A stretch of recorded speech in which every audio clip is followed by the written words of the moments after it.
In the dead of night, a lone figure pushes open the glass doors of Brock Industries' rain, slashing against the windows like shards of glass. Sam Carter, diesel-smudged and bone-tired, cradles a trembling Ava in one arm while hoisting a bulging envelope in the other. Lightning flickers over the polished marble floor as his boots echo down the empty lobby, each step a gamble. Will this desperate ask for a janitor's keycard save his daughter's future or shatter what little hope he clings to? Without warning, the side door whooshes open and a security guard looms in the shadows. Heart-hammering. Sam squares his shoulders, flashes that crumpled resume, and breathes 3 words that change everything. I need this job. If you believe in second chances, quiet courage, and the magic of being truly seen, drop a comment below. Hit subscribe and hang on tight. This 12-part story will remind you that heroes sometimes wear work boots. Sam Carter pressed Ava's mittened hand and took a steadying breath. The lobby lights hummed overhead, stark and bright, casting long shadows across the marble. He swallowed the lump in his throat and approached the desk resume clutched in one calloused hand, a single bead of rainwater tracing its way down the paper. The guard glanced up without surprise. May I help you? His voice was polite but clipped as though he asked the question 1,000 times a night. Sam forced a smile. Yes, sir. I'm here about the janitor position, the one in tonight's posting. He slid the envelope across the desk. My name's Sam Carter, and this is my daughter Ava. The guard frowned, shifting the package in his hands. Cedric, he supplied after a moment. I'll see what I can do. Take a seat. Ava's eyes were wide, her small face ghostly pale beneath her wool cap. Daddy, are you okay? She whispered. He knelt beside her, brushing a damp curl from her forehead. I'm fine, superstar. Just sit right here. I'll be back soon.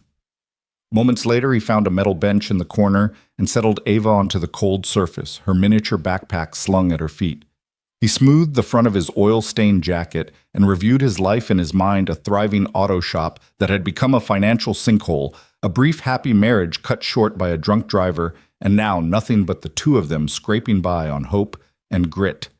He had tried everything other shops, odd jobs, charity, until this listing appeared online.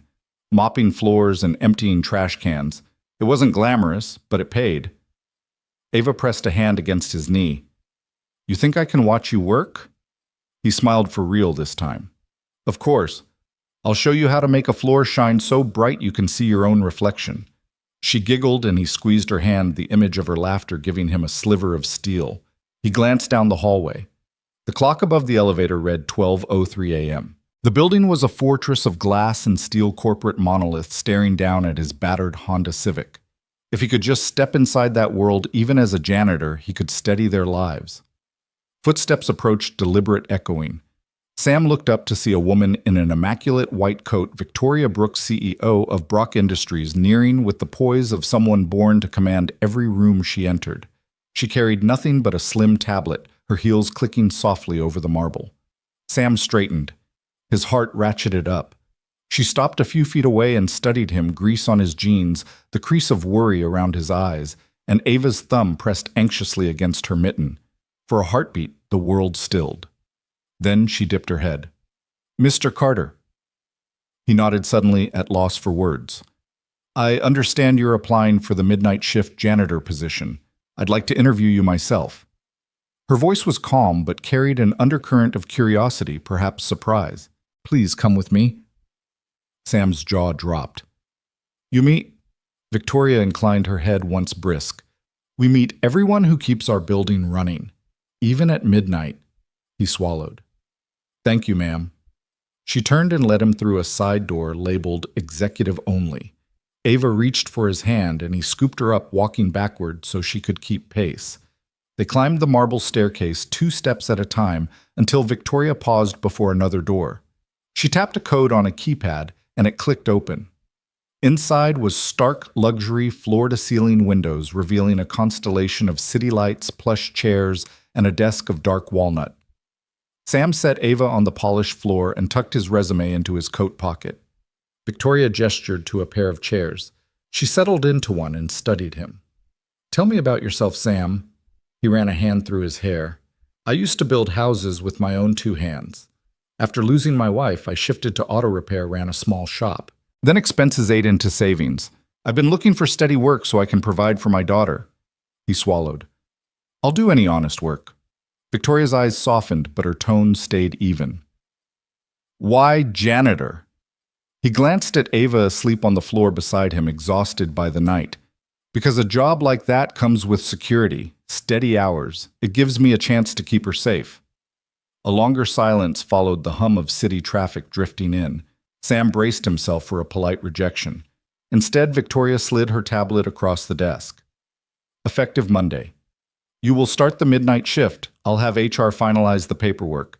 Bring your daughter to the rooftop garden this Friday at noon for our employee welcome luncheon. Sam blinked. I don't know what to say. Say you'll show up, she replied. I like a man who means what he says. He exhaled a breath he didn't know he was holding. You have my word. Victoria stood, indicating the door. Good night, Mr. Carter. See you and your daughter Friday. Sam retrieved Ava, blinking against the bright lights as they exited. The lobby seemed transformed, less a cathedral of commerce and more a place where kindness could take root. Outside, rain had stopped and the first thin ribbon of dawn bled along the horizon. As they crossed the threshold, Sam wrapped his arm around Ava's shoulders. You know what this means? She nodded, eyes still heavy. You got the job, Daddy. He squeezed her close. We're going to be okay, superstar. You'll see. They stepped into the morning light, worn boots carrying them forward into a world where a single act of courage could sweep away a lifetime of dust. The Monday after his unexpected hire dawned cold and gray, the sky stitched with steel clouds that promised rain. Sam Carter stood in the staff locker room, the squeak of his freshly issued navy coveralls echoing against the concrete walls. He smoothed the fabric over his worn jeans, still proud of the scuffed knees, and clipped on his ID badge, a black and silver card bearing Brock Industries' crest. It felt surreal, as though the universe had hit rewind on his life. He met Ava at the top of the steps, her small frame dwarfed by the overgrown overalls. Her grin, wide, fearless, lit the dim hallway. Ready to make these floors shine, Daddy? He knelt, tucking a wayward curl behind her ear. Ready, superstar. He unlocked a janitor's cart lined with mops, buckets, and cleaning solutions, every container gleaming like a promise. Ava hopped onto the lowest shelf, her legs dangling. Together they set off toward the main lobby, the hub of dawn shift activity. Downstairs, the world was already in motion. Security guards clocked in, chatting in low tones. Maintenance crews lined up their carts like a metallic convoy. The scent of fresh coffee drifted from a concession kiosk. Sam's boots clicked across the polished marble as he guided Ava behind a discreet pillar. She waved at familiar faces, smiling at the cafeteria attendant who winked back, at the elevator operator who tipped his cap. Ava's innocence made strangers pause, and most returned her wave with warmth. Sam inhaled deeply, readying himself for his first solo shift. Then a hush rippled through the lobby. He looked up to see Victoria Brooks enter, flanked by two aides in sharp gray suits. She wore a burgundy coat that brushed her knees, her hair pulled back into a loose chignon that softened the angles of her face. Even in a sea of professionals, she stood out, a natural focal point. The chatter quieted, heads turned, conversations tapered into silence. Sam felt a pulse of energy, respect, maybe even awe sweep over him. Victoria paused, scanning the lobby as if seeing it for the first time. Her gaze settled on Sam and Ava, the duo framed by the marble staircase behind them. Ava's hopeful grin and Sam's gentle nod made them look like something out of a miniature fairy tale. Victoria's lips curved into the faintest smile, and she raised her hand to one of her aides. Sam stole a glance at the elevator. The doors slid open with a soft whoosh, and Victoria stepped inside. Seconds later, one of her aides approached the desk. "Please send Mr. Carter to my office," he said, voice low. The security guard glanced at Sam, eyebrows arching. "Mr. Carter," he asked, gesturing to the guest ID on Sam's lanyard. "Upstairs, now." Sam glanced at Ava, her eyes huge with curiosity, then set his jaw. "Be right back, superstar." He lifted her into his arms and strode toward the elevators. Clifton, the security guard, pressed a button. "Floor 22, he murmured. Inside the car, Sam felt the cool hum of the descending lights. Ava nestled into his chest, her small voice squeaking. Is she going to talk to you about the job? He smiled wryly. Seems like it. He patted her back. You stay here for a sec, okay? I'll be right back down. Ava nodded eagerly and he hoisted her off. Don't move, he said, and guided her behind a sleek reception desk. She crouched her palms flat on the floor, peeking out with mischievous eyes. Sam stepped out into the executive hallway. Frosted glass doors lined the corridor, each marked with a nameplate. At the end stood Victoria's office, a sweeping glass front etched with the Brock Industries logo. He paused at the threshold, straightened his coveralls, and knocked. Come in. Sam pushed the door open and found her seated behind a desk, uncluttered by files save for a single tablet and a slender pen. She rose, smoothing her coat. The office was vast, the windows curving around to reveal a panorama of the city skyline. Mr. Carter, she said, extending a hand. Thank you for coming. He swallowed, clasping her hand with a grip both firm and respectful. Her fingers were cool, well manicured. Ma'am, you wanted to see me? She nodded once, then motioned to the visitor's chair. Please sit. Sam opened his mouth to speak, but Victoria held up a slender finger. I wanted to apologize for the abrupt summons. It's highly irregular for me to meet a janitorial candidate personally. He settled into the leather seat, careful to keep his coveralls smooth. I appreciate the courtesy, he said. She folded her hands on the desk. Yesterday I noticed the way you interacted with your daughter in the lobby. You carried her with such tenderness. She hesitated as though choosing her words. You didn't treat her like a distraction. You treated her like priority number one. Sam glanced down uncomfortable under her scrutiny. I try. Victoria leaned forward, her intense gray-green eyes studying him. Compassion isn't often valued in this world, but it's rare, and it's important. She let that linger. I have people crunch numbers and strategize growth, lots of people, but I didn't have someone show me what it means to care about the small things. She tapped the tablet. The way you smile when Ava looks at you, that matters to me. It matters to this company. He uncrossed his legs. Miss Brooks, I'm only here because you want to provide for your daughter, because you know honest work matters. Exactly why I hired you. She tapped the tablet again, bringing up a chart of building maintenance schedules. I'd like your input. There's a leak in the East Wing skylight that's been draining our maintenance fund, and the break room heater flickers at exactly 600 p.m. every night. She glanced up. Would you mind taking a look? Sam blinked. The scope of her request was huge beyond any janitorial role he'd known. Ma'am, I'd be happy to. Victoria stood and strode to the window, hands clasped behind her back.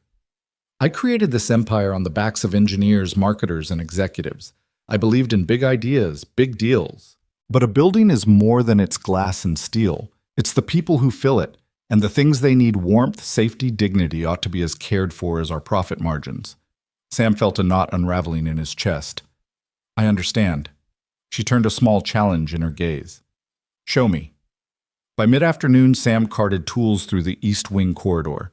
He replaced rusted fasteners on the skylight hatch, sealed thin cracks with weather-resistant tape, and rigged a temporary brace until the real contractor arrived.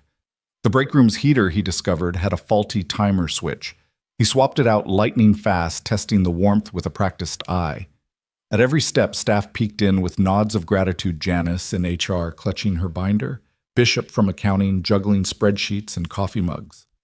When he returned to the lobby with Ava, who had spent the day in a makeshift kids' corner stocked with puzzles, he found Victoria waiting by the reception desk. Her coat was off, sleeves rolled.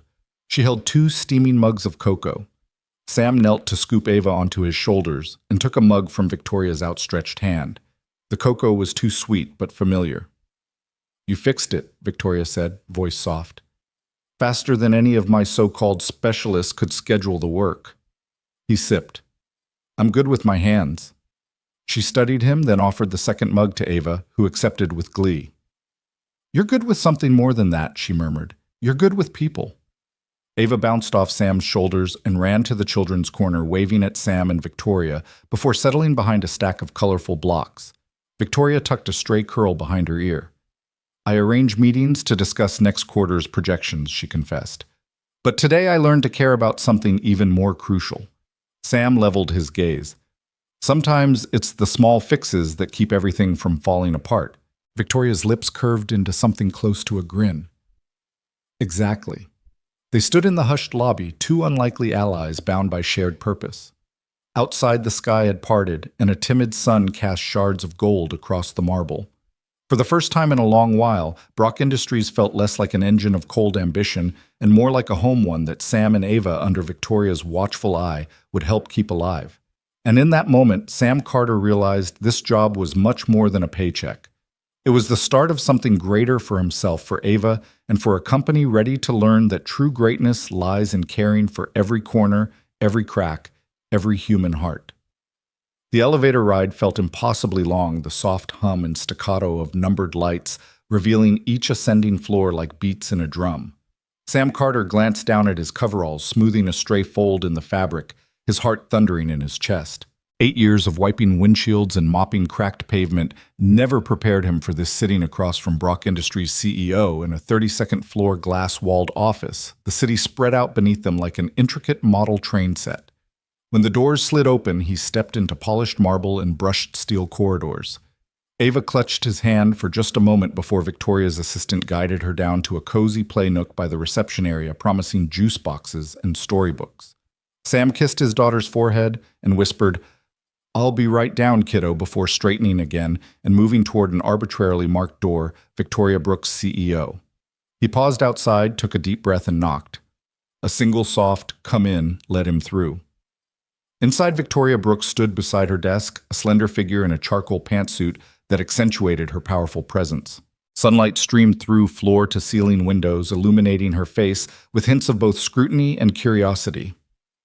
"Mr. Carter," she said, holding out a hand. "Thank you for coming up." Her voice was calm, authoritative, without an edge of condescension. He shook her hand firmly, noticing the confidence in her grip. "Thank you for seeing me, Ms. Brooks," he replied, settling into the guest chair she gestured toward. The seat was softer than expected, leather-wrapped and slightly too wide, forcing him to widen his own stance. "I hope the view wasn't too distracting." She began folding her hands atop the desk. "Crescent Bay looks peaceful today." He glanced beyond her to the waterfront skyline, flecked with boats gliding through morning mist. "It is. Feels a world away from here." A faint smile tugged at her lips as though she appreciated the metaphor. "Tell me about yourself, Sam. I want to know the man behind the work boots." He exhaled slowly, mind whirring back to simpler days. "I grew up in a family of carpenters. My father taught me how to swing a hammer before I could ride a bike. We built everything from birdhouses to entire floors of townhomes. I ran my own contracting business for almost a decade before my wife passed, and that was the hardest build of all." Her eyes softened, but she didn't interrupt. He pressed on. "After the accident, I sold the business and took every job I could find: oil changes, snow removal, janitorial work. All honest trades, but none paid enough to support me and my daughter Ava, who was only 2 at the time." His chest tightened. "I worked double shifts, scrimped on rent, and made sure she had school clothes even if I had to patch mine." Victoria leaned forward, elbows on the desk. "Your dedication is clear. It takes a special kind of person to keep going under those circumstances." He offered a wry chuckle. "Special or stubborn? I'll do any honest work for Ava's future." The words tasted louder than he intended a vow-given voice. He looked away, battling a flush of vulnerability. She sat back, steepling her fingers. "Intelligence, creativity, strategic vision. Those are skills we typically value here." Yet she paused. Drawing out the moment, integrity and tenacity matter more than any resume line. Sam met her gaze, surprise flickering across his face. "I'm not sure I deserve that kind of praise." She tilted her head. "You deserve better than praise. You deserve opportunity." Her assistant had slipped a file onto the desk at the start of their meeting, and now Victoria tapped the edge of that file. "This company is very good at building tomorrow's technology. I want us to be equally adept at building people, starting with you." He leaned forward, voice low. "Ms. Brooks, I've never asked for charity. I just want a chance to show up every day and do my job well." A hint of amusement danced in her eyes. "And if I refused?" He swallowed. "I'd find another way to keep hope alive." She regarded him thoughtfully, the soft click of her pen the only sound. Hope is a powerful currency in boardrooms and garages alike. I'm prepared to invest in you. She stood moving to a built-in bar cart and pouring 2 glasses of water. The gesture was human in an office ruled by algorithms and forecasts. The simple act of offering water felt generous. She handed 1 glass to him. I've reviewed your resume, Sam, and perhaps I've overlooked the most important qualifications: your commitment, your resourcefulness, and your capacity for kindness. Sam took a sip, nerves settling into steady warmth. I won't let you down. Victoria's gaze flickered to the window where clouds drifted over the city's glass pinnacles. I believe you won't. I'm offering you more than a janitor's role. I want you to oversee our facilities expansion project. His heart lurched. Facilities expansion? She nodded. We're opening new campuses next year. Physical spaces where innovation happens. I want someone who understands the value of hands-on work to design and maintain those spaces. Someone who sees buildings not as assets, but as homes for possibility. Sam stared at her, mind racing to reconcile this offer with the man who'd once begged for a broom. That's a huge responsibility. Exactly, she replied, sliding back into her chair. I want you to have it. He closed his eyes for a moment, memory flickering to Ava's hopeful grin in the lobby. He thought of patching broken skylights, fixing leaky pipes work that prevented chaos work that protected people. He thought of all the mornings he'd woken before dawn so his daughter could have breakfast. He thought of resilience, teaching by example that life's hardest builds require the strongest frameworks of faith and perseverance. When he opened his eyes, determination shone there. I'd be honored, he said, voice firm. Victoria Brooks nodded, satisfaction softening her features. She reached for her desk phone. Daniel, please get HR on the line. We have a new offer to finalize. She hung up and turned back to him. Consider your title, Director of Facilities and Human Care. Because what you do here will be as much about caring for people as it is about caring for buildings. Sam blinked, disbelief warring with gratitude. Director, yes, ma'am. Her smile finally broke genuine and warm. Welcome aboard, Sam Carter. They shook hands again, but this time it felt celebratory, a pact between equals rather than a formality. As he gathered his papers to leave, she paused. One more thing, she said. He turned. She tapped the file with a single finger. I want you to mentor our interns, especially the ones who've never swung a hammer or held a mop. They need to learn that every role, no matter how humble, is vital to our success. His chest swelled. I'd love that. Ava's wide eyes greeted him in the reception area, her little ears keen for news. He scooped her up and whispered, How'd your dad do? She beamed. She said, I'm the best assistant ever. He laughed, brushing her hair back. She also said, I'm director of everything. Ava clapped. That's huge. He grinned down at her. It feels pretty huge. And as they descended the elevator back to the lobby, Sam Carter knew that this interview, less a test than an awakening, had changed everything. Beyond the glass towers and boardroom politics, this was about people building, and he was ready to build. The morning sun peeked over Denver's skyline like a welcome mat laid out just for him. Sam Carter pulled on his navy coveralls, now freshly pressed and embroidered with that proud Director of Facilities and Human Care patch, paused in his living room and glanced at Ava spinning in her lavender dress. She'd insisted on wearing her Sunday best today. You excited, kiddo? He asked, ruffling her curls. Can I see the garden again, Daddy? She chirped, her small hand twisting in the hem of her skirt. It was so pretty. He grinned. You'll get another tour and some lunch. Remember. Her eyes lit up. Rooftop picnic. They set off just as the city's pulse began to quicken. Streetcars clicking, coffee shops opening, the hum of early commuters. Sam flagged down a yellow cab and they rattled toward Brock Industries' mirrored tower. This time when they entered the lobby, the doorman greeted Sam by name.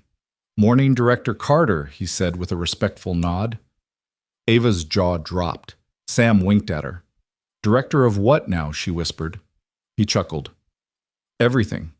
They took the elevator and companion with familiar faces from 3 days of repair rounds and hallway chats, engineers, assistants, the young woman from HR who'd spilled her coffee when she recognized Sam's face on the company memo.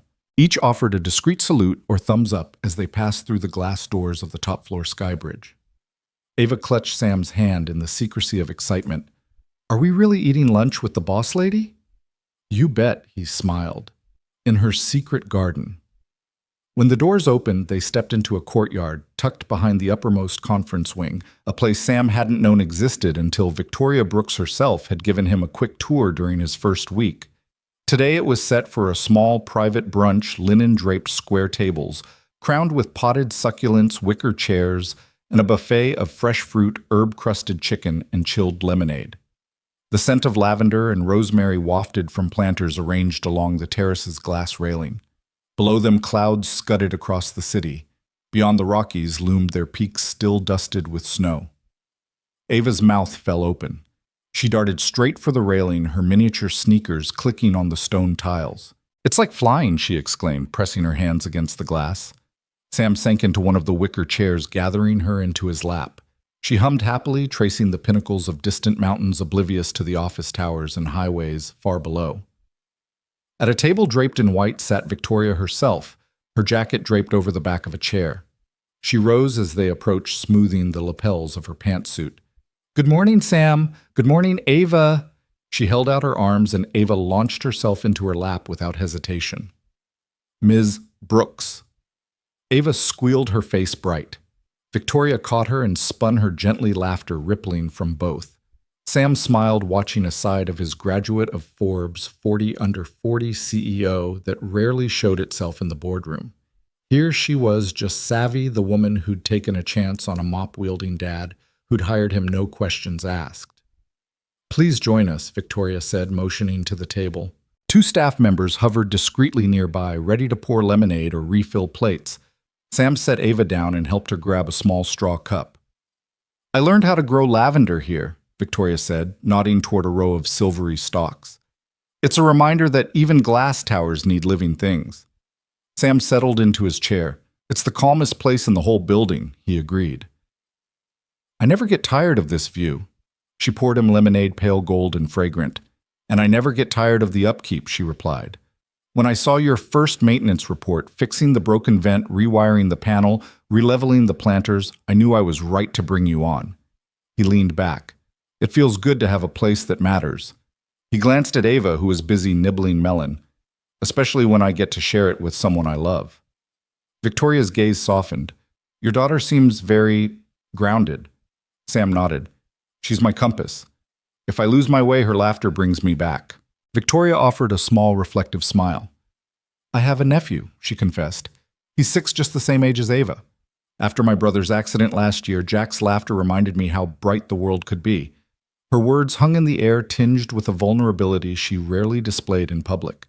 Ava, having drained her third cup of lemonade, climbed onto Sam's lap again. "Ms. Brooks." "Dad says lavender is magical," she announced, tossing her hair back. Victoria chuckled and brushed a stray strand from Ava's face. "Lavender is magical," she agreed. "It's good for the soul." She reached into her pocket and produced a tiny cloth sachet. "This is from my garden at home. I thought Ava might like it." Ava took the sachet with wide eyes. "Thank you," she cried, burying it in the skirt of her dress. Sam caught Victoria's eye gratitude and something warmer shining there. "You really didn't have to," he said quietly. She shrugged.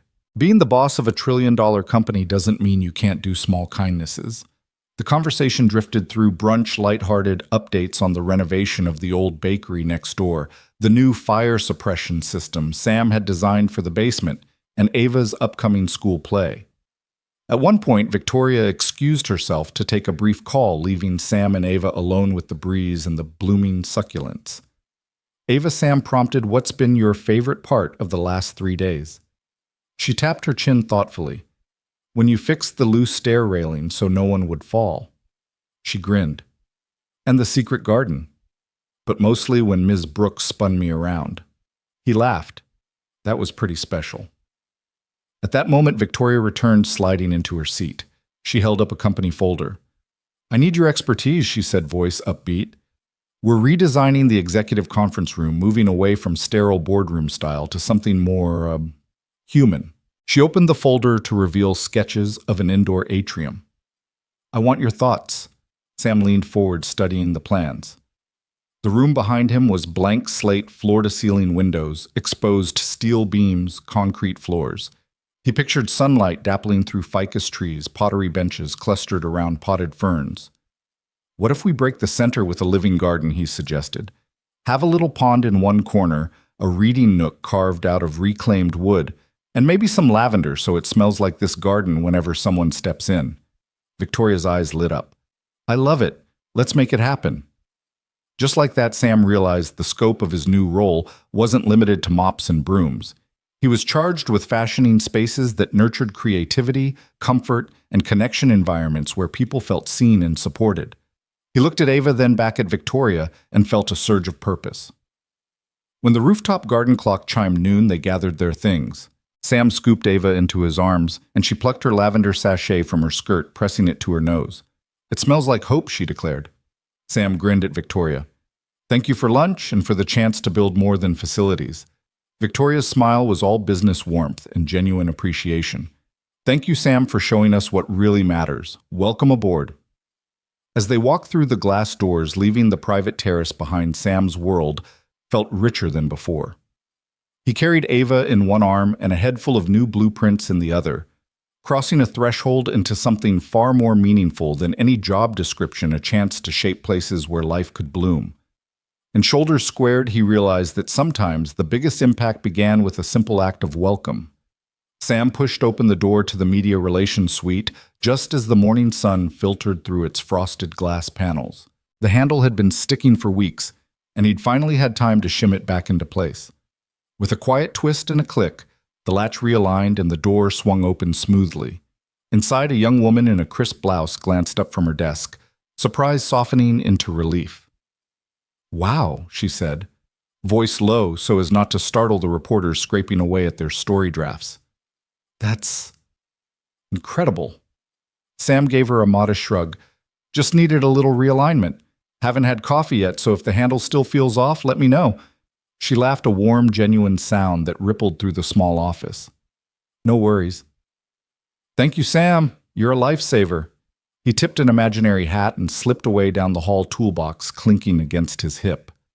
Across campus, in the swanky new conference center, he noticed a picture frame hanging slightly askew in the reception area. The silver mat was supposed to align perfectly with the desk edge, but someone had nudged it askew. He stepped in, carefully lifted the frame, and angled it until the margins matched the tile pattern on the wall. Behind him, the events coordinator, a tall man in a sharp blazer, watched, eyebrows rising in appreciation. Clean lines, the coordinator murmured, stepping forward to examine Sam's handiwork. Exacting. Sam gave a small grin. Makes the room feel inviting. Inviting, indeed, the man agreed. He extended a hand. I'm Matt. Anything else we should align? Sam tapped the frame edge. This one's good, but watch out for that thermostat. It runs a bit hot at midday. I can recalibrate it tomorrow if you like. Matt hesitated before nodding. Please do. Thanks, Director Carter. Further down the hall, Sam paused outside the core lab building. The plumbers had called weeks ago about a drippy sink in the junior analyst's kitchenette, but the backlog of higher priority repairs had pushed it down the list. Sam knelt, tightened a valve, and shut off the persistent drip. Washing his hands, he found half a dozen coffee-stained mugs piled in the basin, and went a step further. He cleaned and dried each one, stacking them neatly on the counter.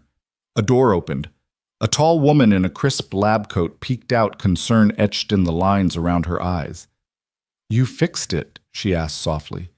I've been here all morning trying to get an experiment calibrated. That drip was driving me mad. Sam smiled, patting the towel at his belt. Should be good now. Let me know if it returns. She exhaled a relieved laugh. Thank you. Really? He brushed off the thanks as he walked away, but in the hallway, two junior analysts exchanged glances. He's like a ghost, one whispered, always fixing things before you even know they're broken. And so darn polite about it, the other replied with a smile, tugging her coat straight.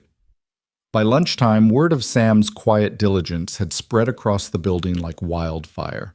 In the human resources bullpen, a cluster of staff peeked out from behind cubicle walls, murmuring as he passed. A memo circulated, props to Sam Carter for rescuing another janitor cart from a wonky break. At the mailroom, Sam spotted the security guard shivering near the loading dock's rusted door.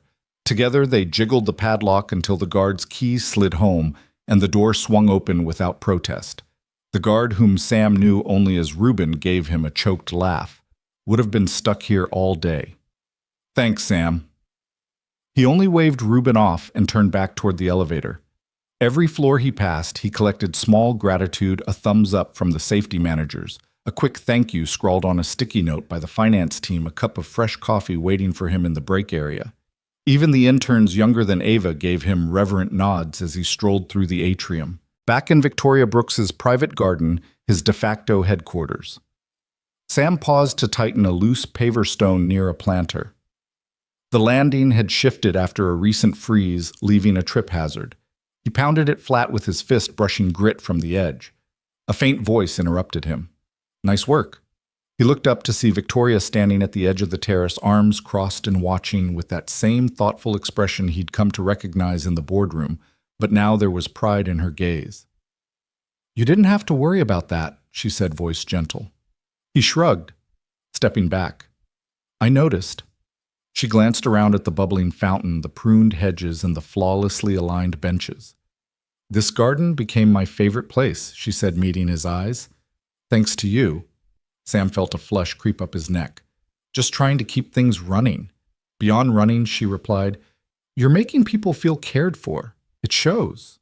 He cleared his throat and nodded, looking down at the stone in his hand. It's the little things. That's why they're so big.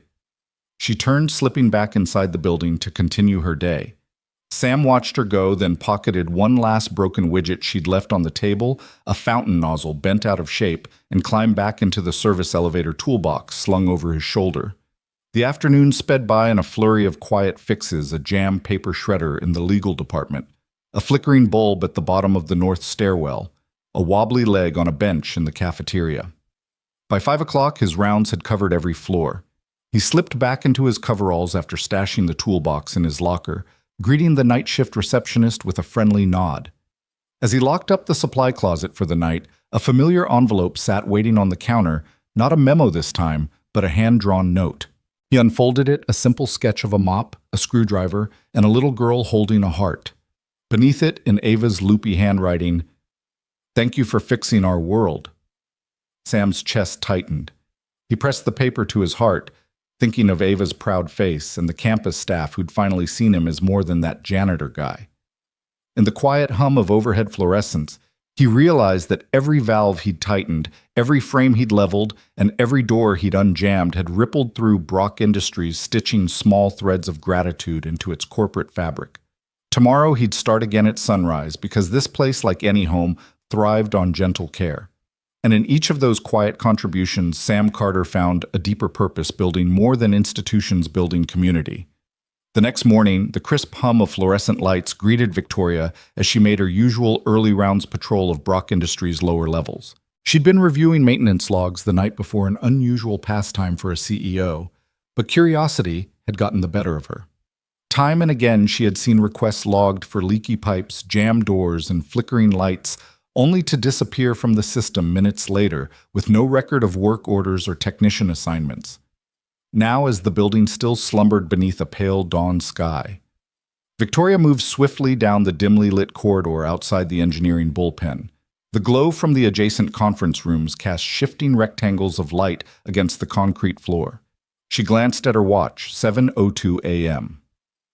Sam Carter's shift began at 7:00, and she'd made a quiet bet on his first location.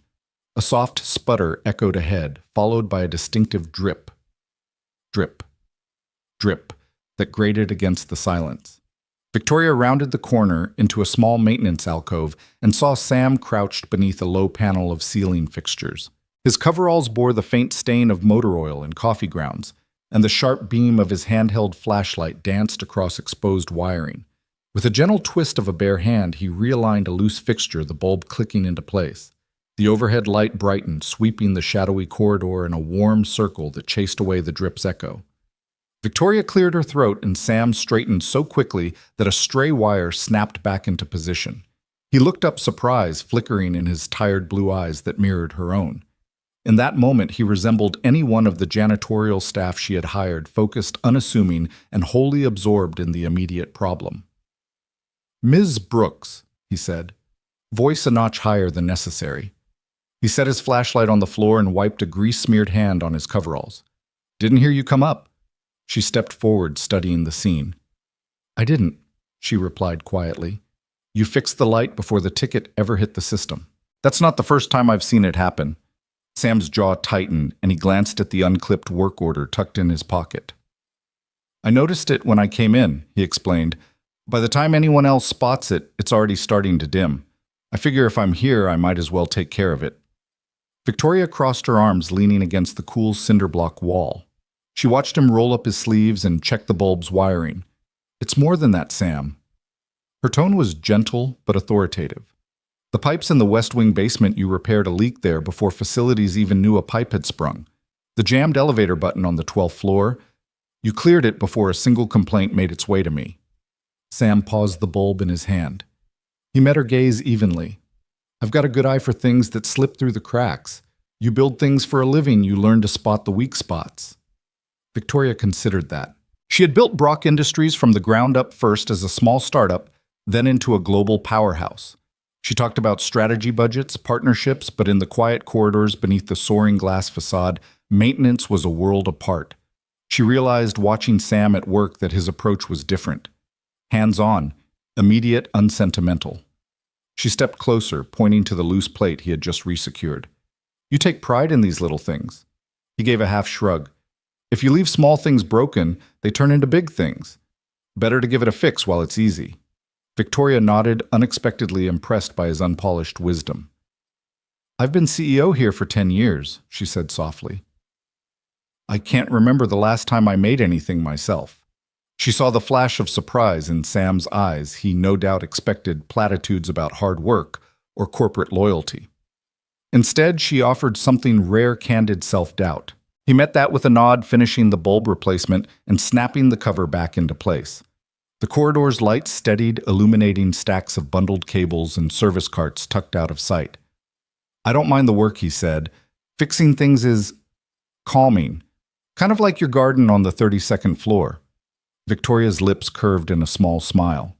She'd spent hundreds of thousands on landscape design up there, yet no one except Sam had taken the time to keep it pristine. "I noticed you stopped by yesterday," she said. "You trimmed that hedge right where the bench meets the path. Not many people realize it was rubbing against the wood." Sam cocked his head. "Looks nicer, and I figured someone would sit there someday." She paused, struck by the way he saw future needs in the present moment. Most employees thought of tasks, not of human comfort. Here was a man who intuitively understood how small gestures rippled into well-being. "Sam," she began, half uncertain, "I'd like to understand more about you." He closed the panel door, standing and brushing his hands clean. "There's not much to it," he said. "Used to build houses with my dad, then ran my own shop. Lost most of my tools and the recession took a year to rebuild. Then my wife got sick and I had to focus on raising Ava." He gestured toward the ceiling fan he'd just realigned. "That was 2 years ago." Victoria noticed the brief pang in his voice as he mentioned Ava. She had a daughter of her own now away at college. The intersection of family and work had cost her empathy in boardroom battles. Here in this corridor, her senses were alive to the man's unfiltered truth.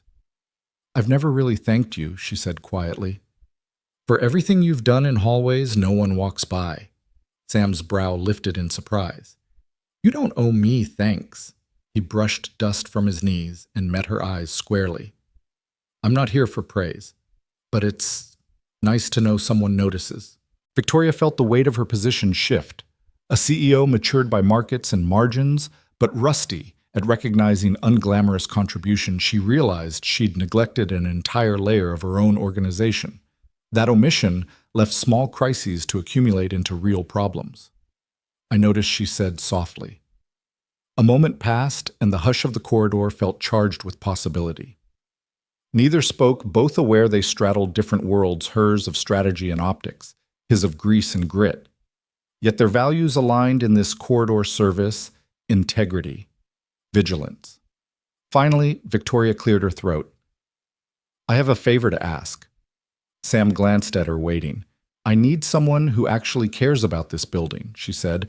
Would you consider a broader role one where your insights drive our maintenance strategy instead of chasing your own hunches? The offer hung in the air like a revelation.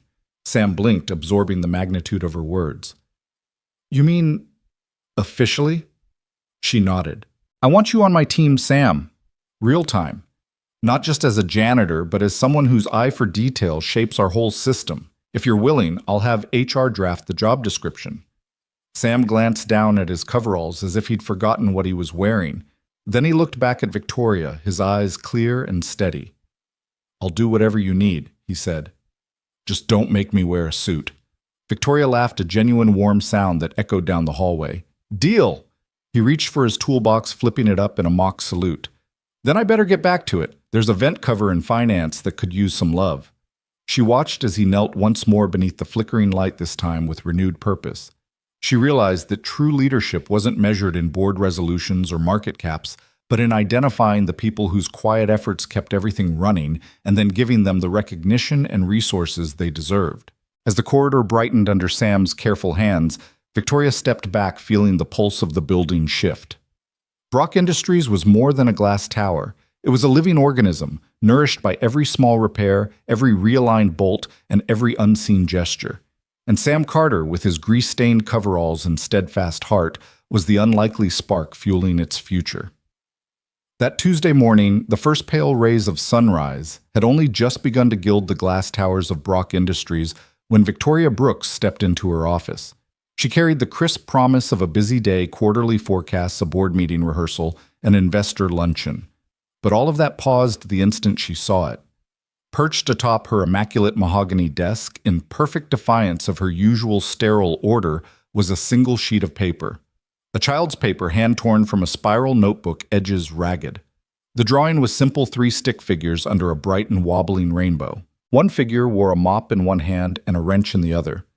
The next was a tiny child chasing a yellow ball, and the third was unmistakably a woman in a skirt and heels, arms outstretched as if she were catching both father and daughter in a safe embrace. Beneath the scene, in jagged crayon letters that wobbled charmingly, Ava had written, "Thanks for my daddy." Victoria stared at it for a long moment, the hum of the air conditioning suddenly dull. She pulled the drawing closer, noticing the frayed crayon strokes, the way the orange sun in the corner insisted on shining, even though there were no clouds to hide it. It was so innocent that for a heartbeat she didn't register the full weight of it.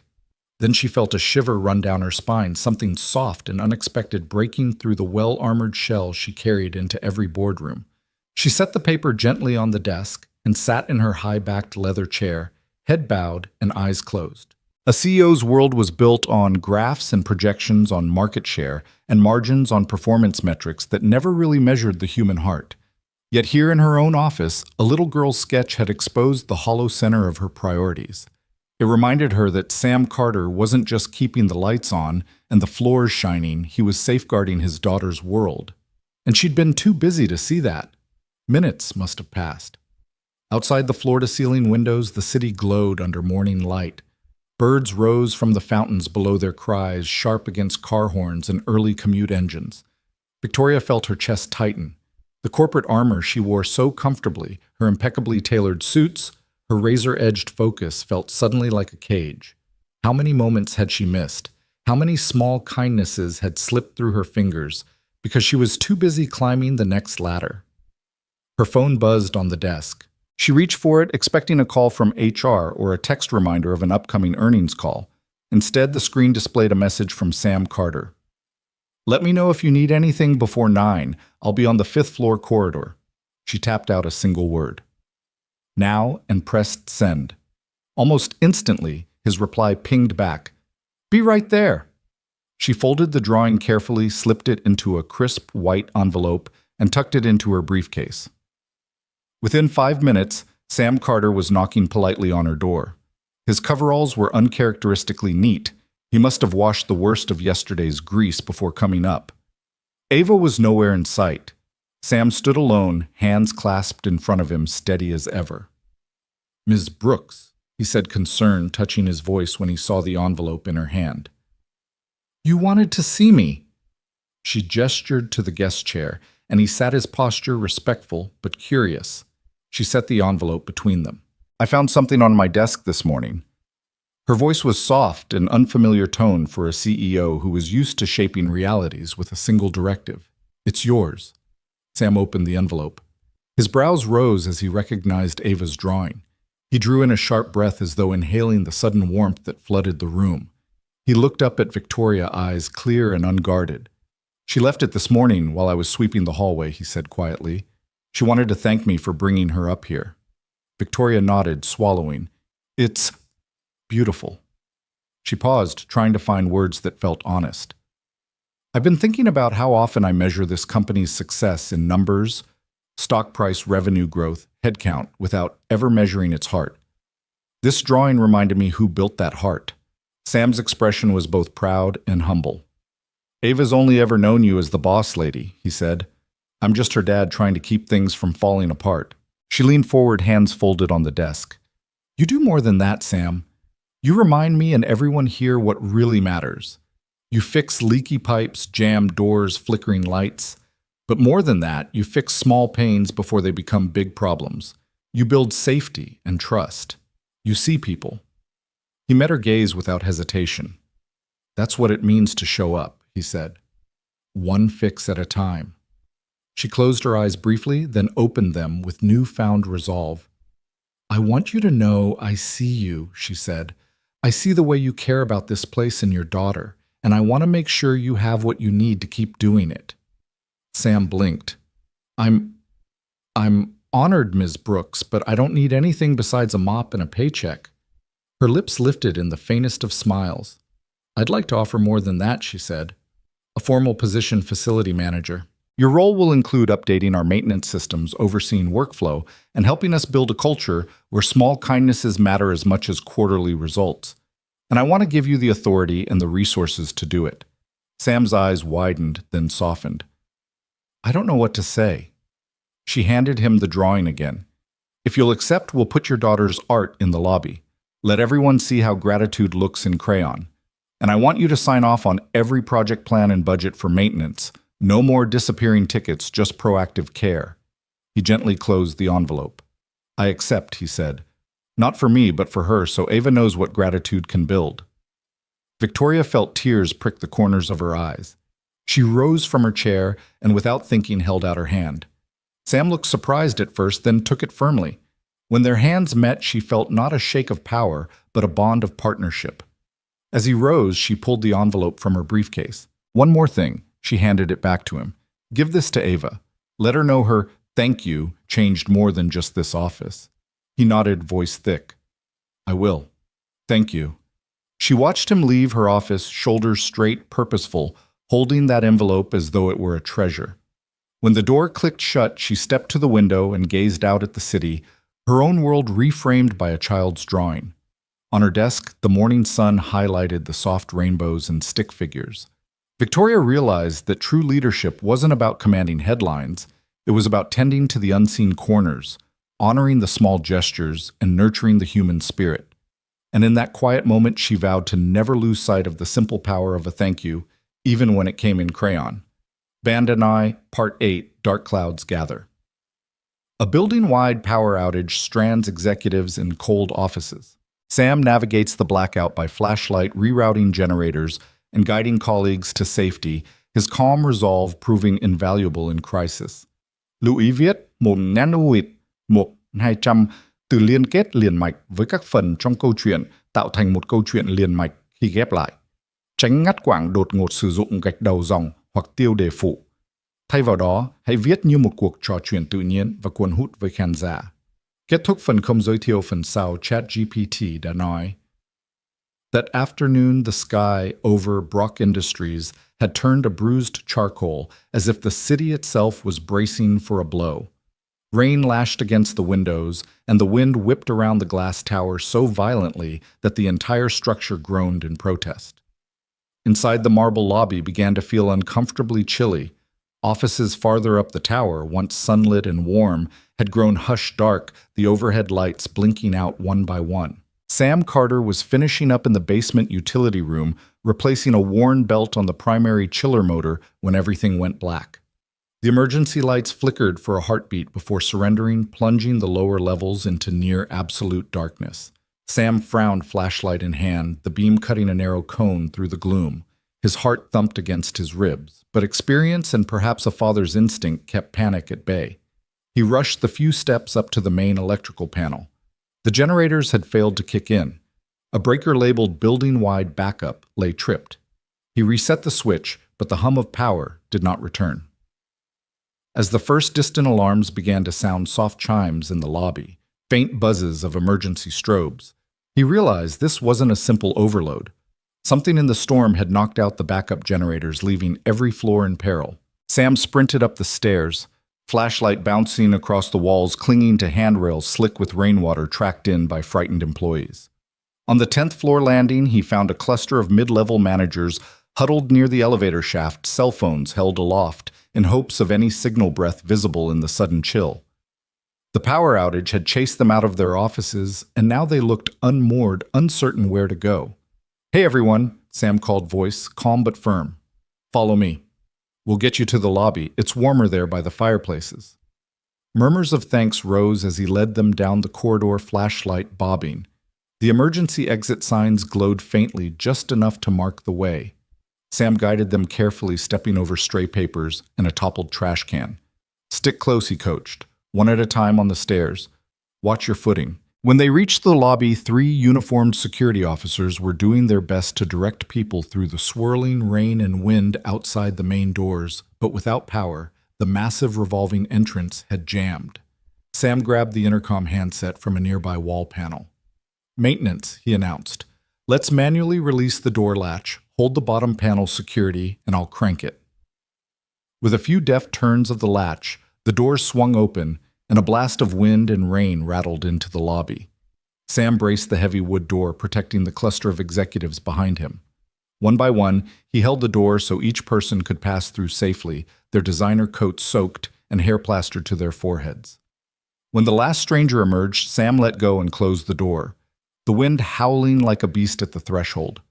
Inside the fireplace, hearths had gone cold long ago, but several standing propane heaters left over from a recent rooftop event stood in the corner. Sam jumped behind them, clicking the igniters until small blue flame tongues sprang to life. He arranged them in a loose semicircle, directing the cold and wet crowd toward the warmth. "That should help," he said, offering a reassuring smile as hands reached out to warm.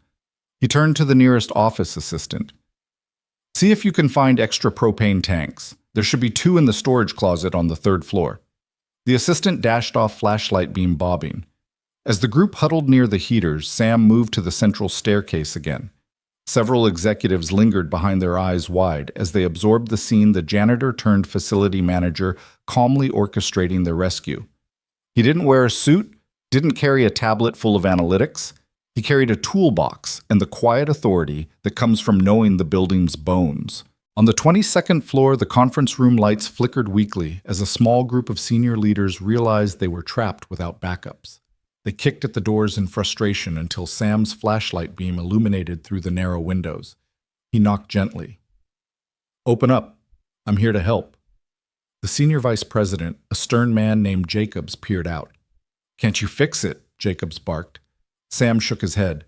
"Not from here, but I can guide you out. Follow me and watch your step." With that, Sam led them single file down the winding fire stairs, the group's multi-million-dollar suits glinting in the flashlight's beam. When they stepped into the lobby, the entire group let out a grateful exhale. Jacobs paused as though searching for words. "Mr. Carter?" he said, voice rough with humility. "I don't know how we'd have gotten out without you." Sam offered a quick nod. "Happy to help." Then in the periphery of his mind, he heard the soft hum of the generators sputtering back to life, the secondary set finally responding as the storm's circuit overloads cleared. Lights blinked on powerful and warm, banishing shadows from every corner. He flipped electrical breakers back into position one by one, restoring elevators, restoring heating, restoring the steady heartbeat of Brock Industries. The hum of copiers resumed, the whirl of ceiling fans returned, and the building exhaled. By the time Victoria Brooks arrived in the lobby, a vision in her tailored coat hair still damp from dashing between meetings, she found Sam standing beside the fireplace heaters, a smudge of grease on his cheek. flashlight in one hand, clipboard in the other. "Sam," she said, voice steady but edged with awe. "You did all this?" He shrugged, removing the flashlight from his belt. "Just doing my job, Ms. Brooks. Nobody should be left in the dark." She held his gaze, seeing at that moment not just the caretaker of her floors, but the quiet hero of her company's darkest hour. Around them, executives and staff shared blankets and cups of hot coffee, smiles warm as the newly restored lights above. The crisis had passed, but the gratitude lingered tangible in every handshake and nod. Victoria extended her hand. "Thank you, Sam Carter. Facility manager, midnight rescuer, and now power restorer." He took her hand firm and unpretentious. "Always here to help." As the chatter in the lobby resumed this time, not in panic but in relief, Sam looked over at the tripod-mounted commercial clock on the wall. His daughter's school bus would be arriving soon. Another storm might rage outside, but here in this glass tower order had returned. And in that calm, crackling fireplace light, both CEO and janitor knew that a shared moment of crisis had lit a bond more unbreakable than any boardroom contract. That Monday morning, the 15-foot atrium of Brock Industries felt alive in a way it never had before.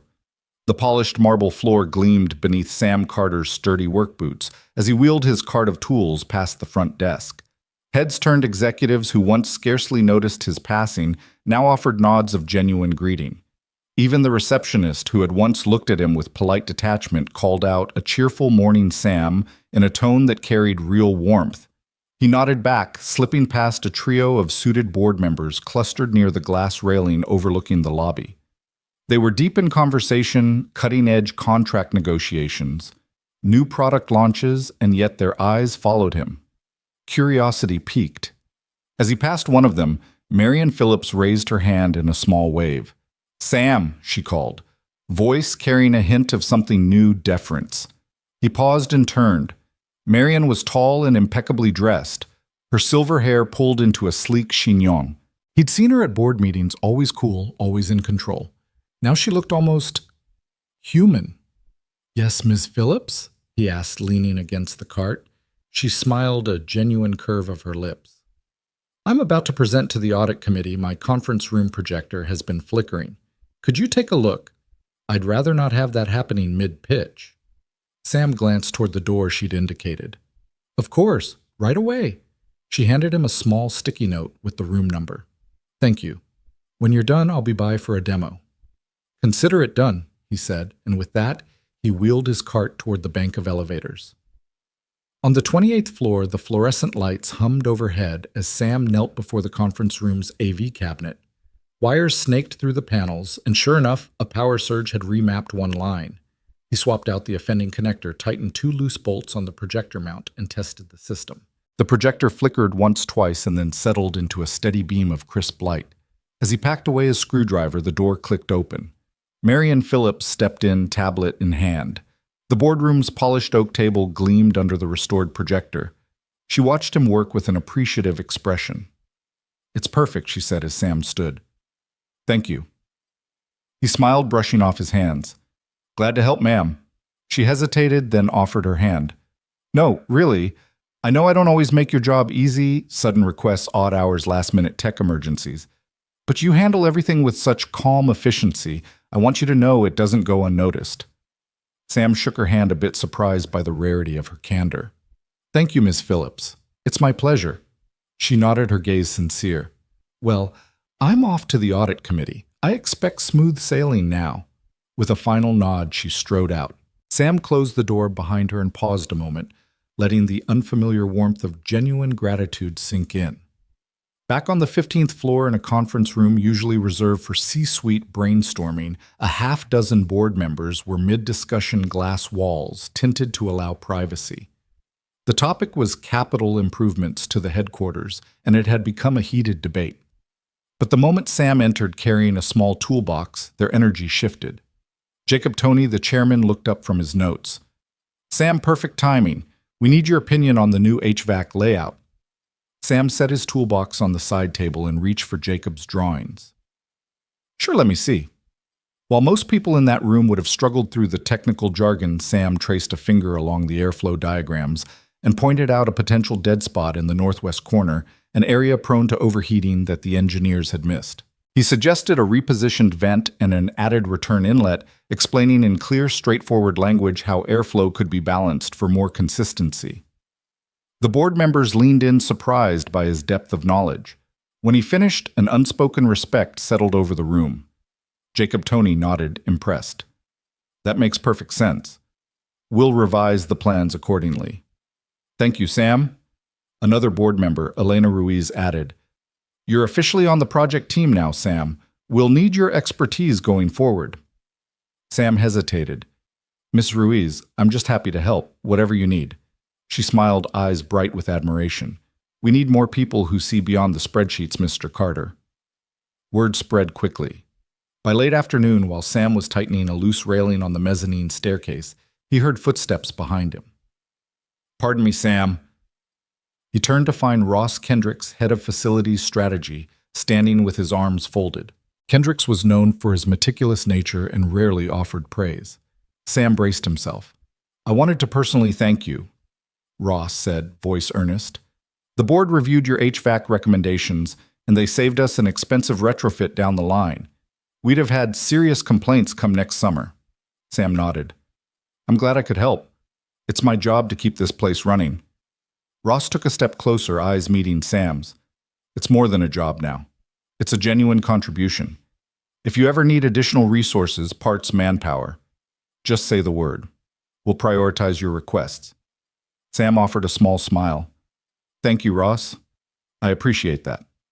That evening, as rain drummed against the windows, Sam found Victoria Brooks alone in her private office, reviewing the day's end-of-day reports. She looked up when he knocked softly on the open door. Ms. Brooks, your 6 p.m. janitor status report, he said, holding out a clipboard with neatly recorded tasks. She took it but did not wave him away as he expected. Instead, she leaned back in her chair, studying Sam with a mixture of gratitude and contemplation. Minutes passed in silence. Finally, she spoke. Sam, you know we have our quarterly strategy meeting next week. He nodded. Yes, ma'am. I'd like you to join us, she said, not just to take notes, but to give input on operational priorities. We need that perspective. Sam's eyes widened. Me in a strategy meeting? She smiled, but there was steel beneath it. Yes. You see problems we often overlook and you solve them without fuss. That's exactly the kind of thinking we need at the table. Sam's throat tightened. He opened his mouth to protest, then closed it. He realized this wasn't a courtesy, it was an acknowledgement of his true value. I'd be honored, he said, voice steady. Over the next few days, Sam continued his rounds fixing the broken door latch in marketing, recalibrating the pressure gauge in engineering, reorganizing the supply closet in HR so people could find what they needed quickly. Everywhere he went, whispers of approval followed. In the cafeteria line, employees stopped him to say thanks for restoring the coffee machine's perfect temperature. In the IT hub, he was asked to advise on cable management after an entire server crash had been traced to tangled wires in the ceiling space. And each time, Sam accepted their gratitude with a modest nod, his face serene. Yet inside, he felt something new pride. Not the pride of self-aggrandizement, but the quieter pride of a man whose integrity and skill had earned genuine respect. The day of the strategy meeting arrived. Sam stepped into the glass-walled conference room, greeted by the sight of half a dozen key executives already seated around the sleek oval table. Victoria Brooks stood at the head tablet in hand and a look of determined confidence on her face. She smiled at him. Please, Mr. Carter, have a seat. We're just getting started. He settled into the chair beside Ross Kendricks, his toolbox replaced by a laptop loaned from the IT department. As the meeting progressed, the discussion turned to facility upgrades, cost control measures, and the balance between sustainability and expansion. When the temperature control topic came up, Victoria said, Sam, would you walk us through your proposal? I believe you have some insights. He took a deep breath, then explained his earlier suggestions in more depth. How strategic vent placement, smart sensor integration, and regular maintenance intervals could reduce energy consumption by up to 15% annually.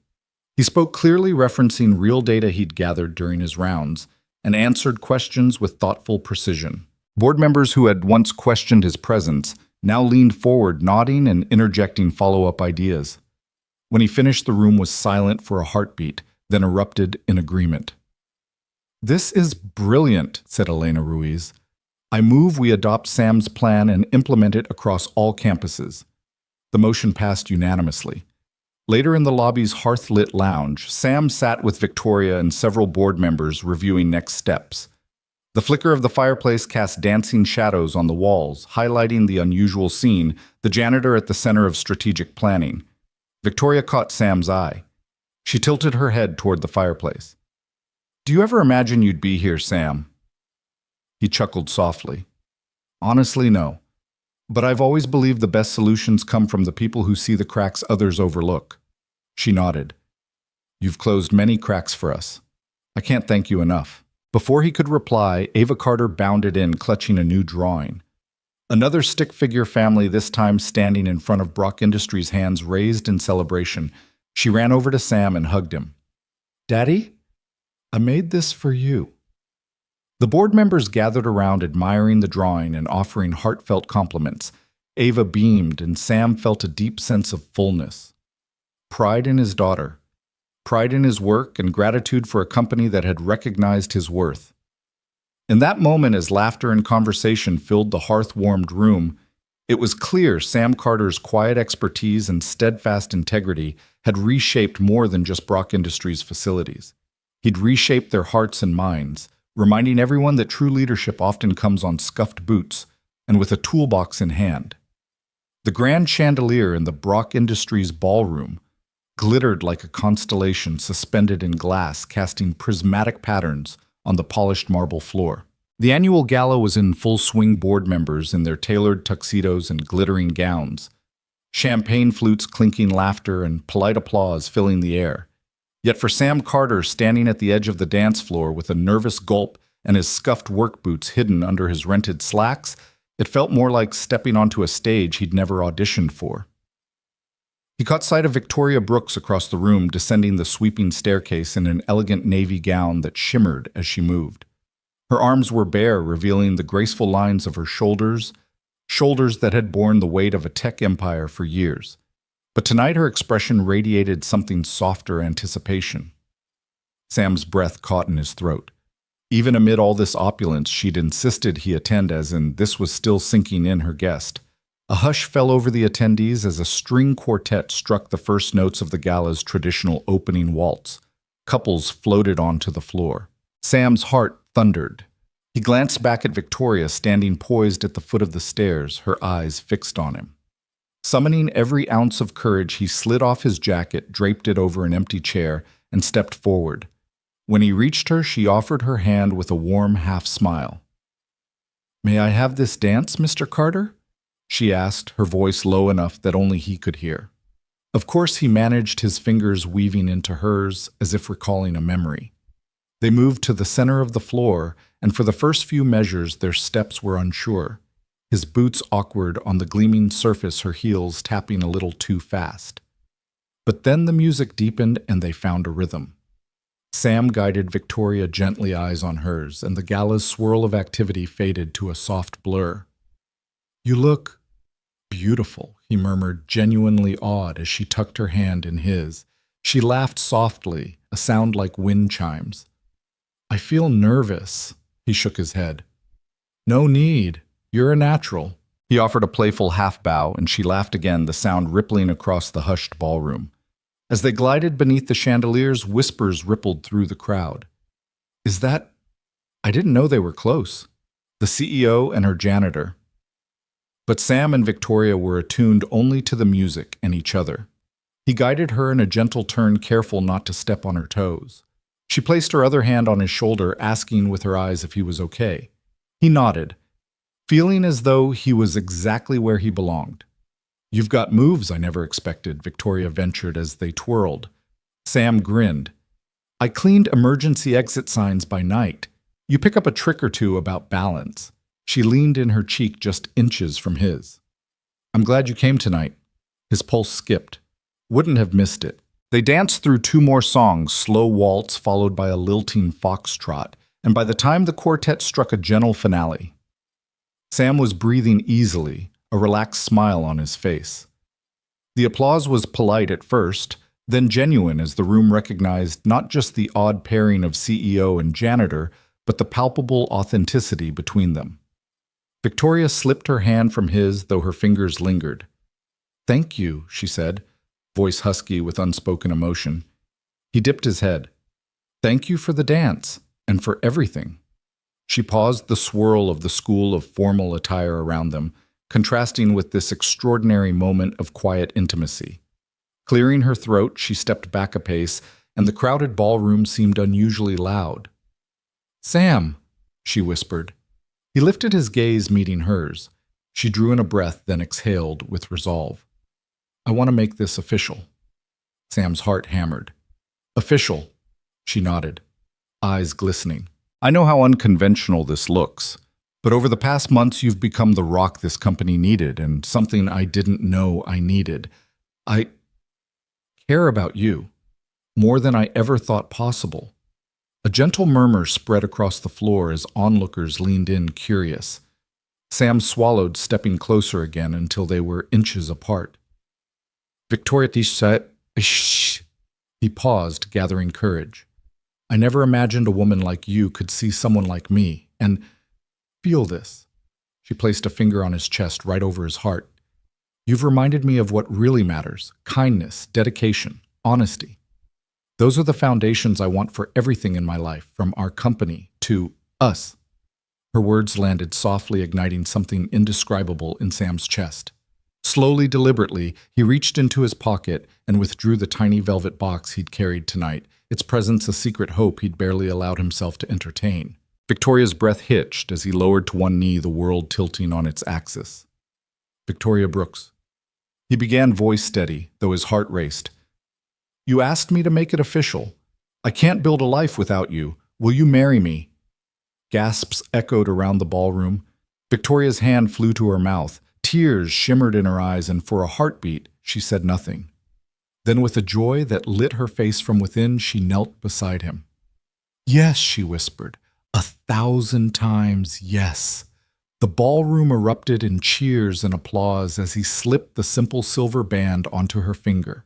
When he stood pulling her into his arms, the room seemed to glow brighter, string lights, crystal, and celebration all mirroring the light in Victoria's eyes. They swayed once more, not to music, but to the cheering clapping and heartfelt congratulations that rained down on them. Friends and colleagues surrounded them, toasts were raised, and champagne flowed in a jubilant toast to the unlikely couple whose love story had captured every heart in that grand room. As the night unfolded, dance after dance, laughter, and tears of joy, Sam and Victoria found themselves at the edge of the floor, looking out at the sea of faces who believed in them. Hand in hand, they shared a quiet, fierce smile, knowing that no boardroom politics, no corporate hierarchy, and no whispered doubt could ever erase the bond they had forged. Under the glow of the chandeliers and the warmth of a grateful crowd, a CEO and her janitor began writing the next chapter of their story, one built on respect, courage, and an unexpected dance that led to a promise neither of them saw coming, but both of them would cherish for a lifetime. The morning sunlight filtered through the floor-to-ceiling windows of Brock Industries' executive suite, painting the polished mahogany desk and leather chairs in warm gold. Victoria Brooks stood at the head of the room, her posture poised yet relaxed, a rare moment of calm after weeks of boardroom battles and back-channel intrigues. Seated in a semicircle before her were the senior leadership team heads of finance, legal engineering, and HR. On the large screen behind her glowed the final slide of her presentation: Project Integrity, Rooting Out Sabotage. Once this room would have been off-limits to anyone outside the C-suite. Today, Victoria had extended invitations to one more person: Sam Carter, newly minted facilities supervisor, who stood near the door in a crisp navy blazer, his usually grease-stained coveralls replaced by slacks and a bright button-down. His heart pounded with a mixture of pride and nerves. He'd never imagined standing among these executives, let alone addressing them. Victoria cleared her throat and the room hushed. "Thank you all for coming on such short notice. As you know, recent product delays and a near-catastrophic prototype failure have cost us significant time and trust." She swept her gaze across the table. We suspected insider sabotage crafted to look like engineering errors, but we needed proof. Heads nodded. The CFO muttered something about lost revenue. The head of engineering tapped a pen against her notebook. Sam shifted on his feet. He'd played a quiet but pivotal role in his rounds through the lab and maintenance tunnels. He'd noticed the subtle misalignment of a critical component mounting bracket one that no genuine stress test could have produced. Cross-referencing his maintenance logs with building access data, he'd pinpointed a late-night entry by an unexpected ID, the badge of a newly hired project engineer whose contracts and emails Victoria's team had never caught. Confronted with the evidence, the saboteur had confessed under interrogation. Victoria continued, "Thanks to Mr. Carter's keen observations and detailed logs, we have irrefutable proof that this was deliberate. We have taken appropriate action, and our development timeline is back on track." She turned a genuine smile lighting her face. "Sam, would you please join us up here?" A low murmur rippled through the room as Sam stepped forward. Victoria offered him a seat beside her, and he sat trying to steady his breathing. "Sam," she began, her tone warm, "you've taught us all an invaluable lesson, that integrity can be found in every corner of this organization, not just at the top. Your attention to detail and your willingness to speak up saved months of work and millions of dollars." Sam shifted in his seat, meeting the astonished stares of department heads. "Thank you, Ms. Brooks," he said, voice steady. "I just did what I would have wanted someone to do for my daughter's future." Victoria nodded. She clicked her remote, and the next slide appeared: organizational realignment. Beneath it, a new chart showed the expanded facilities department, now elevated to a direct reporting line to the COO, with Sam Carter at its head. Beside his name glowed the title Facilities Supervisor, Enterprise Operations. A hush fell. Then the CFO spoke up, clearing his throat. "Victoria, this is unprecedented. Historically, maintenance has reported through less senior channels. Elevating facilities to this level, placing a non-traditional hire in such a pivotal role, could raise eyebrows among our investors." Victoria tilted her chin slightly. "Our investors already trust us to build cutting-edge products. They'll soon see that safeguarding our processes from the boardroom floor to the basement utility rooms is equally critical. Sam's promotion sends a clear message: we value competence and character above pedigree, and I have no doubt he'll exceed expectations."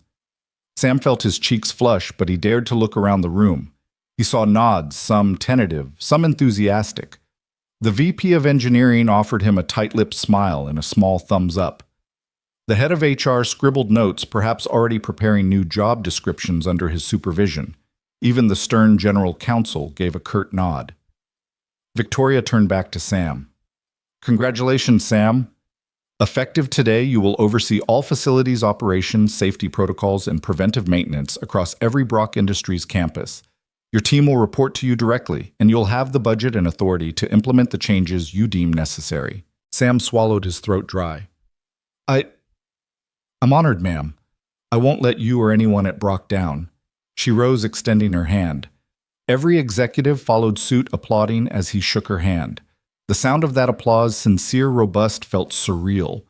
Sam's gaze flicked to the door, half expecting Ava to burst in with a proud grin, but she wasn't here. Yet.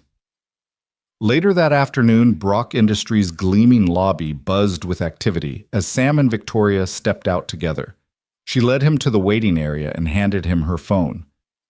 "Show your daughter the new notification I sent to her email," she said. Sam's brow furrowed Ava's email. She must have arranged it in advance. He opened his phone to find a cheerful message. "Congratulations, Dad, on your promotion to Facilities Supervisor. Love, Ava." His eyes misted. She already knows," he stammered.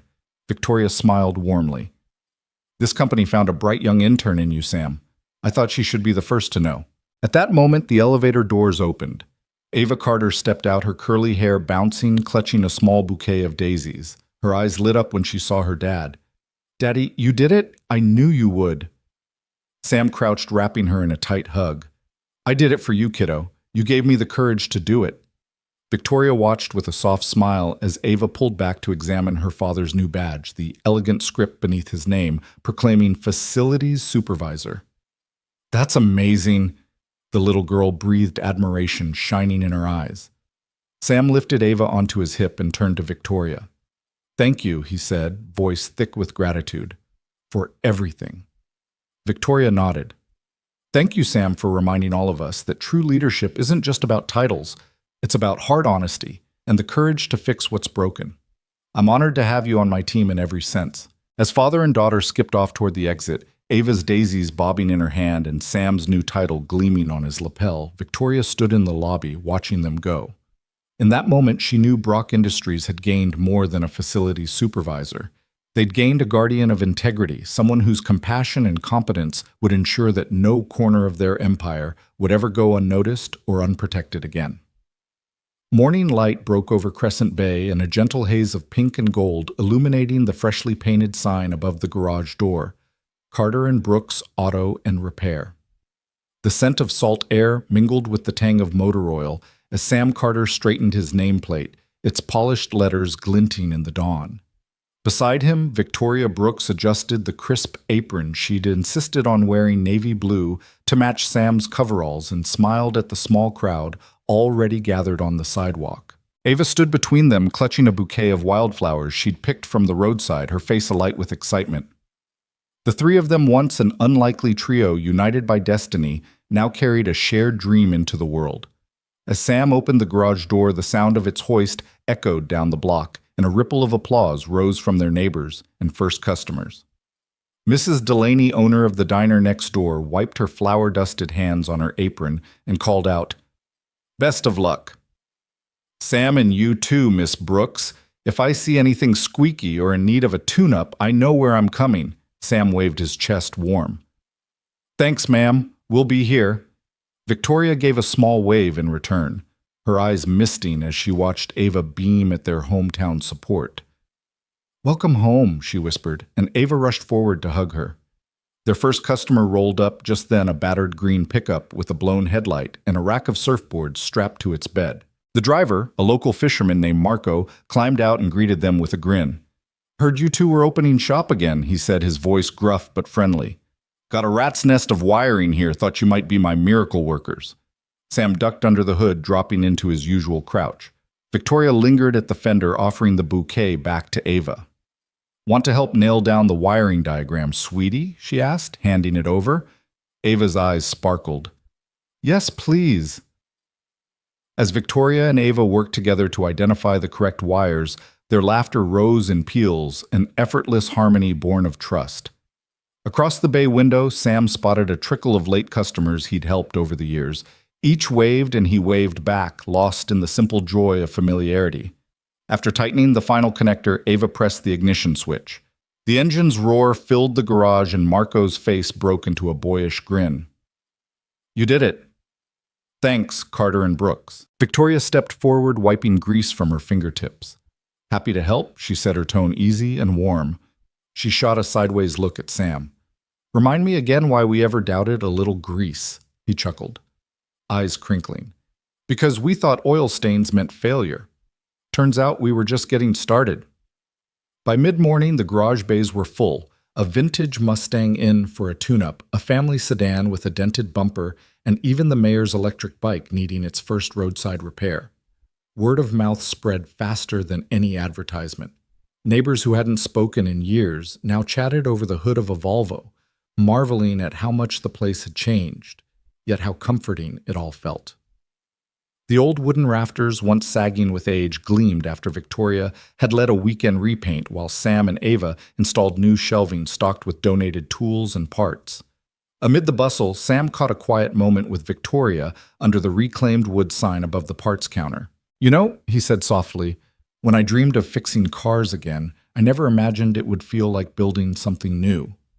Victoria leaned a shoulder against the counter, scanning the tapestry of bumpers, hood ornaments, and license plates that decorated the wall behind them. "It is new," she replied. "Not just the building or the sign. This is a foundation of trust, community, and family." He nodded, his gaze drifting to Ava, who was guiding a nervous teenager through the process of changing a tire. "I never want us to forget that every job, every person who walks through our doors is more than a paycheck. It's a life we're touching." Victoria reached out her hand, finding his. "And we'll never forget. This place will remind us every day. The afternoon sun dipped lower as laughter echoed from the garage floor. Ava hurried in, wiping her hands on her jeans, and announced, "Daddy Grandma Miller stopped by. She brought cookies." Sam laughed and ruffled her hair. "See, you're really bringing people together." Victoria handed Ava a tool apron embroidered with a small rainbow logo Ava had designed months earlier. "Here, you earned this," she said. Ava tied the straps with pride. "I've got my uniform now." As the day wound down, the trio shut the bays one by one. Sam closed the Mustang's hood and turned off the overhead lights. Victoria swept the floor with a long-handled broom. Ava gathered the last tools into the toolbox. Together they stood in the center of the garage, bathed in the golden glow of the setting sun. Sam placed an arm around Victoria's waist and looked at Ava. "You two ready for dinner?" Ava nodded, bouncing on her toes. "Can we have pizza on the pier?" Victoria grinned. Nothing says celebration like pizza by the water. They locked up behind them and walked across the street, the sound of their footsteps mingling with the distant call of seagulls. As they passed the community board where once empty flyers now advertised Carter and Brooks' grand opening specials, a group of kids waved from the sidewalk. Victoria waved back and Sam raised his hat. When they reached the pier, Sam lifted Ava onto the rail so she could dangle her legs over the edge toes, skimming the shimmering water. He wrapped an arm around Victoria, her warmth a gentle anchor against the salty breeze. Ava dug into her box of pepperoni slices and held one up triumphantly. To us, she said, crumbs on her cheek. Sam and Victoria each took a slice, and Sam made a show of raising it in a toast. "To kindness," he said. Victoria followed suit. "To courage." Ava swallowed and nodded emphatically. "And to family." They took their bites and sat in companionable silence, the horizon ablaze with color as the sun slipped beneath the waves. In that moment, the three of them. Widower turned. Partner. Little girl. Turned. Apprentice. CEO. Turned co-founder. Shared a vision of tomorrow built on the solid ground of second chances. Behind them, the neon sign of Carter and Brooks Auto and Repair glowed softly in the twilight, a beacon of hope, resilience, and the unbreakable bonds they had forged. And as the last light faded from Crescent Bay, they knew their journey was only just beginning.